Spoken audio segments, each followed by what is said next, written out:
boards are a big part of this.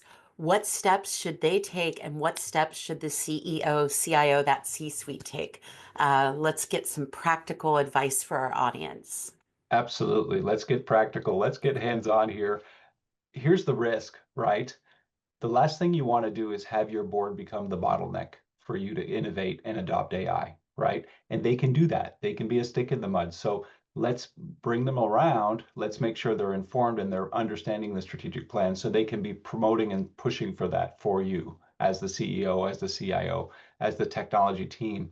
So you really need to make sure your board is aware and understanding. And I think the CEO and senior team play a role in bringing the right type of content and material to the board to help educate them on the right parts, right?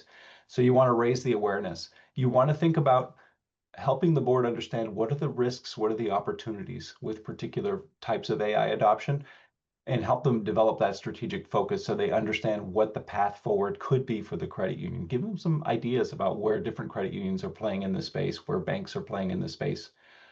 Spend some time revisiting your strategic plan and figuring out where AI fits in, right? We're finding use cases for AI now in virtually every silo of the credit union, right? There isn't a part of the credit union that's not being touched by AI or that won't be at some point in the future. And so you really do need a comprehensive overview of the strategic plan and seeing where you're going to plug in, right? That's another important piece.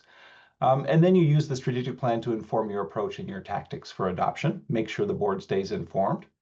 You need to build a governance oversight sort of mechanism for the board level and on down through the credit union. You need guardrails, right? Everybody on your team, or not everybody in the credit union, but a lot of people are using AI already, right? Probably on their phones. You need to make sure there are guardrails in place so that they don't go off the rails, right? We don't have a lot of regulatory guidance at the moment, right? They tend to be following behind in the United States in particular.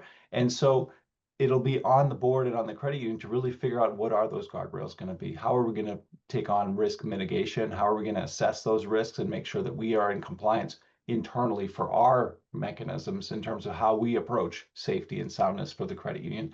The regulatory pieces will probably follow after the fact. So we need, the credit unions need to lead on their own on that question.